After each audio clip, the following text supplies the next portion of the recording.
Are you driving a convertible Audi and you would like to remove or install the wind deflector, but you are not entirely sure how to do so?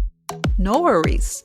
Just watch this video and I will show you in a few simple steps how to remove and install the wind deflector in your Audi convertible. But first, help us grow this channel by clicking on the subscribe button. To gain good access to the wind deflector, make sure that the convertible top is open and that the windows of your Audi convertible are all the way down. To remove the wind deflector, first bend the upper screen downwards. In the middle of the wind deflector, you will find a handle. By raising this handle and bringing the wind deflector upwards at the same time, you will unlock the system.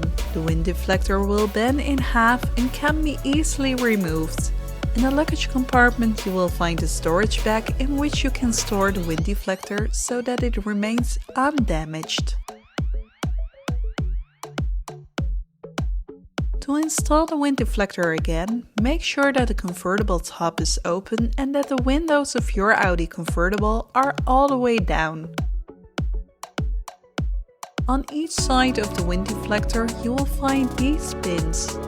These pins need to be placed in the holes in the trim panels. The easiest way to do so is to first have the wind deflector fully extended. Install the upside side first by placing the pins in the holes of the trim panel. By raising the handle in the middle and bringing the wind deflector upwards at the same time, you will bend the wind deflector. You can now easily install the pins on the other side in the trim panel. Push the wind deflector down and bring the last screen upwards.